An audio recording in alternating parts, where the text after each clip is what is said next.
Camps के CEO Anuj Kumar साहब को स्क्रीन पर लेकर आइए और कैम्स का आईपीओ खुलने जा रहा है मंडे को। डिटेल्स आप लोग की स्क्रीन पर आएगी और मैं आगे उस पर बातचीत भी करूंगा। इसमें एनएसई इन्वेस्टमेंट्स ऑफलोड कर रहा है अपना पूरा स्टेक 37.5% के आसपास का स्टेक है। तो अनुज सर, कांग्रेचुलेशंस, प्राइमरी मार्केट्स में आप लोग जल्द डेब्यू करने जा रहे हैं। ये क्या पूरी तरह से एनएसई की जो सब्सिडरी एनएसई आईएल वही अपना ऑफर ऑफलोड कर रही है पूरा माल, या कुछ फ्रेश इशुएंस भी होने वाला है? ये पूरा ओएफएस है। 1.82 करोड़ शेयर्स ऑफर पे हैं। कंपनी कोई कैपिटल रेज नहीं कर रही है। ये शेयर होल्डर्स अपनी शेयर होल्डिंग को ऑफर फॉर सेल पे डाल रहे हैं। अच्छा, इसमें बहुत सारे इन्वेस्टर्स ऑलरेडी हैं। मिसाल के तौर पे एनएसई आईएल तो है ही है, नेशनल स्टॉक एक्सचेंज की जो सब्सिडरी है जो पूरा ऑफलोड कर रही है। इसके अलावा एचडीएफसी लिमिटेड का ऑलमोस्ट 6%, एचडीएफसी बैंक का 3.33%, एचडीएफसी ट्रस्ट का 3%, और इसके अलावा भी बहुत सारे और इन्वेस्टर्स इसमें बैठे हुए हैं। तो और किसी इन्वेस्टर का एग्जिट करने की कोई योजना गोइंग फॉरवर्ड, ऐसा कुछ आप लोग को इंडिकेशंस मिले?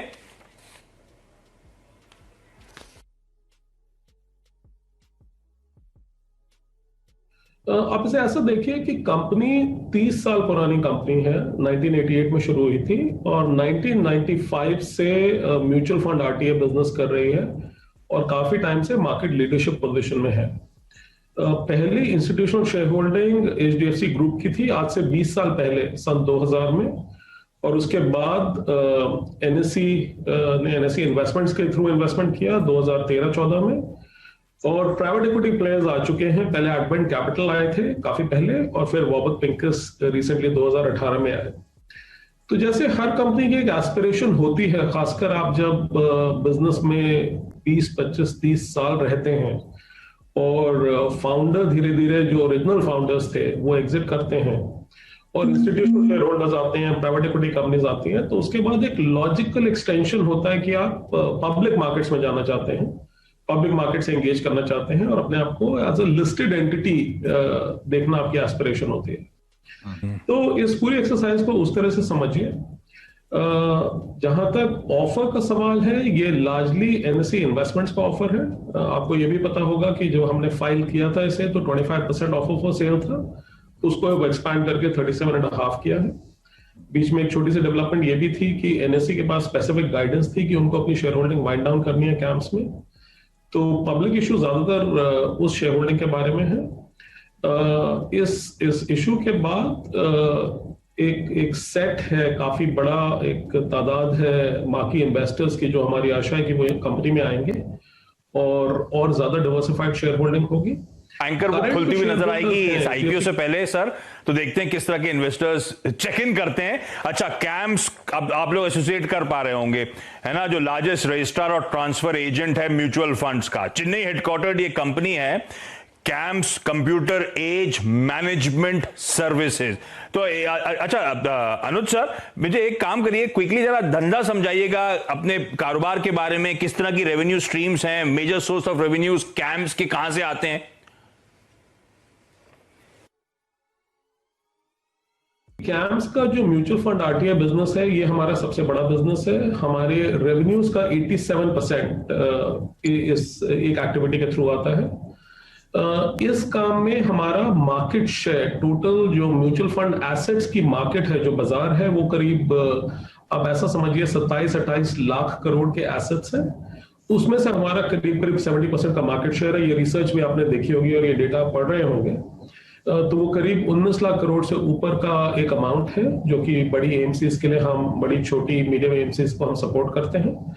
और उसमें हम क्या क्या काम करते हैं, आप ऐसा समझिए कि जिसे लायबिलिटी साइड ऑपरेशंस कहते हैं। मतलब जब एक इन्वेस्टर एक म्यूचुअल फंड में पैसे लेके आता है, उस इन्वेस्टर का एक अकाउंट खुलता है, उनका केवाईसी प्रोसेस है वो एग्जीक्यूट होता है, उनका ट्रांजैक्शन एग्जीक्यूट होना होता है, एक पेमेंट एंड सेटलमेंट वर्क होता है कि उनकी पेमेंट्स आ गई हैं, सही पेमेंट सही ट्रांजैक्शन के साथ अप्लाई कर दी गई हैं। पूरी एक रिकॉर्ड कीपिंग होती है पूरी जिंदगी के लिए, सारे फिजिकल और सारे इलेक्ट्रॉनिक रिकॉर्ड्स, चाहे वो एक फॉर्म हो, एक इमेज हो, एक चेक हो, यहां तक कि एक ईमेल या एसएमएस हो और उसका लॉग कि वो डिलीवर हुआ कि नहीं, क्योंकि एक छोटी सी एविडेंस किसी भी डिस्प्यूट में या किसी भी मैटर में बहुत इंपॉर्टेंट होती है। तो ये सारा काम जो collection of duties and taxes है, जैसे डिविडेंड डिस्ट्रीब्यूशन टैक्स है या जीएसटी है, वो सारा काम, सारा प्रोसेस मैनेजमेंट, कंप्लायंस की पूरी डिलीवरी, रिस्क मैनेजमेंट जिसे कहते हैं, fraud alerts, anti money laundering, उस तरह का काम। ओके तो अच्छा, मैं एनएससी इन्वेस्टमेंट्स अपना पूरा ऑफलोड कर रहा है स्टेक कैंप्स में, लेकिन इस कंपनी के सबसे बड़े इन्वेस्टर और प्रमोटर जो है वो ग्रेट टेरेन है। अब ग्रेट टेरेन क्या है? होली ओन्ड है हार्मनी रिवर इन्वेस्टमेंट्स द्वारा, और हार्मनी रिवर इन्वेस्टमेंट्स दरअसल यूएस बेस्ड वारबर्ग पिंकस का इन्वेस्टमेंट आर्म है। तो वारबर्ग पिंकस दरअसल इस कंपनी कैंप्स के प्रमोटर्स हैं। अच्छा, एक इश्यू है कुमार सर, ये जो क्लाइंट कंसंट्रेशन का रिस्क है, कंपनी बहुत चुनिंदा क्लाइंट से लार्जली अपना सारा रेवेन्यू मोबिलाइज करती है, और कई लोग मानते हैं वो एक दिक्कत की बात है। तो आप इसे इस तरह से देखिए कि अगर आप म्यूचुअल फंड्स का बिजनेस देखें, आरएनटी का नहीं, सिर्फ म्यूचुअल फंड्स का बिजनेस, तो वो काफी कॉन्सेंट्रेटेड बिजनेस खुद है। और जो बड़े म्यूचुअल फंड्स हैं, करीब अगर आप टॉप 10 देखेंगे, तो हालांकि 41 म्यूचुअल फंड्स बाजार में काम करते हैं, पर इसमें से 9 से 10 जो बड़े वाले हैं, एसेट्स का कॉन्सेंट्रेशन ज्यादातर उनके पास है। इनमें से काफी म्यूचुअल फंड्स हमारे साथ काम करते हैं, और वो ओवर अ पीरियड हमारे साथ काम करते आ रहे हैं, और उन्होंने काफी अच्छा ग्रो किया है। अगर आप मार्केट में जैसे कंपाउंडेड ग्रोथ रेट देखें, तो हमारे म्यूचुअल फंड्स की ग्रोथ रेट आपको काफी अच्छी दिखाई देगी। तो हाँ, certainly concentration mutual fund market में है, म्यूचुअल फंड आरएनटी मार्केट में भी है, बट इसका दूसरा एस्पेक्ट ये है कि क्लाइंट्स की स्टिकनेस बहुत ज्यादा है इस मार्केट में। नॉर्मली हमारे भी क्लाइंट्स और हमारे जो कंपेटिटर पूरी इंडस्ट्री में क्लाइंट्स है, वो नॉर्मली एक आरएनटी के साथ साइन करके करीब करीब पूरी लाइफ टाइम उनके साथ ही रहते हैं। तो सर्टनली कॉन्सेंट्रेशन जरूर है, पर इसको हम एज अ रिस्क इवेंट नहीं देखते। हाँ, ठीक बात, ठीक बात। चलिए अनुज सर, बहुत बहुत धन्यवाद वक्त निकालने के लिए आज, और बेस्ट विशेष आपकी मंडे से जो ऑफरिंग खुल रही है उसके लिए। तो हम लोग बहुत क्लोजली उसे वॉच आउट करेंगे। एक काम कर रहा हूं, ब्रेक ले रहा हूं। इंडिया के नंबर 1 ब्रोकर जीरोधा के साथ जुड़िए, जहां पर आपका ब्रोकरेज कुछ भी नहीं लगेगा। ब्रोकरेज लगेगा तो सिर्फ इंट्राडे ट्रेड में, वह भी सिर्फ 20 रुपए। तो दोस्तों, अकाउंट ओपनिंग की लिंक डिस्क्रिप्शन में है, जाइए लिंक पर क्लिक करके जीरोधा में अकाउंट ओपन कराएं। जी सर, अब सबको इंतजार बेसब्री से है, क्योंकि किसी को ये हैप्पीएस्ट माइंड का तो लगा ही नहीं। आपके कितने क्लाइंट्स को लगा ये भी बताइएगा, बाकी जिनको लगा है वही इंतजार कर रहे होंगे कल लिस्टिंग का। अब कैम्स की बारी आ रही है मंडे से सर। अच्छा, एक बात बता दूं आपको, कैम्स जो लिस्ट होनी है वो बीएसई पे जाके लिस्ट होगी, और 1229 से 1230 है इसका प्राइस बैंड। अग्रवाल सर, धंधा कैसा लगता है, फंडामेंटली कैसी है, और ये जिस भाव पे आ रही है सही है क्या? लगाना है, सब्सक्राइब करना है क्या? Good afternoon Ashish ji. जहाँ तक इशू का सवाल है, इसमें बिल्कुल सब्सक्राइब करना चाहिए, क्योंकि एक क्वालिटी कंपनी है, और इस तरीके के कारोबार में ये पहली कंपनी होगी जिसके कोई पीयर ग्रुप है नहीं इस वक्त तक लिस्टेड। और वैसे भी अगर देखेंगे तो इनके 70% के ऊपर का मार्केट शेयर है। ये एक ऐसी कंपनी है जो रजिस्ट्रार और ट्रांसफर एजेंट के रूप में काम करती है म्यूचुअल फंड और अदर फाइनेंशियल इंस्टीट्यूशंस के लिए।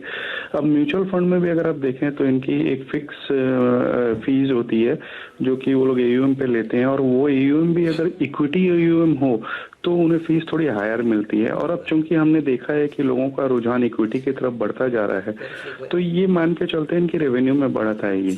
बिजनेस मॉडल एसेट लाइट, एकदम एसेट लाइट बिजनेस मॉडल है, जहां इनके बहुत ज्यादा एसेट की जरूरत नहीं आती, बैलेंस शीट स्ट्रांग है, जितने भी रेशियोज हैं बहुत अच्छे रिटर्न दे रहे हैं, लीडरशिप पोजीशन है, और सबसे बड़ी बात है कि पैन इंडिया नेटवर्क है। थोड़ी दिक्कत इस बात को लेकर के है कि जो हायर बैंड के आसपास पी रेशियो देखेंगे तो 34-35 की पी आती है, जो कि थोड़ा ऊंचा लगता है। बट अगर अपने को क्वालिटी देखना है तो थोड़ा हाई पी देना ही पड़ता है वैल्यूएशन। अदरवाइज मैं कहूंगा कि न केवल आपको फ्लिपिंग गेन मिलेंगे, लिस्टिंग गेन मिलेंगे, बल्कि अगर आप मध्यम से लंबी अवधि रखते हैं तो भी ये स्टॉक आपके पोर्टफोलियो में रखने लायक है। तो लिस्टिंग गेन और साथ साथ लंबी अवधि के लिए भी अट्रैक्टिव। कई लोग कहेंगे कि वैल्यूएशंस महंगे हैं, लेकिन अच्छी है तो महंगा मिलेगा और शायद महंगा ही रहे। तो अग्रवाल सर कह रहे हैं इसको सब्सक्राइब करना है हम लोग को, तो तैयारी होगी अब मंडे को। इंडिया के नंबर 1 ब्रोकर जिरोधा के साथ जुड़िए, जहां पर आपका ब्रोकरेज कुछ भी नहीं लगेगा। ब्रोकरेज लगेगा तो सिर्फ इंट्राडे ट्रेड में, वह भी सिर्फ 20 रुपए। तो दोस्तों, अकाउंट ओपनिंग की लिंक डिस्क्रिप्शन में है, जाइए लिंक पर क्लिक करके जिरोधा में अकाउंट ओपन कराएं।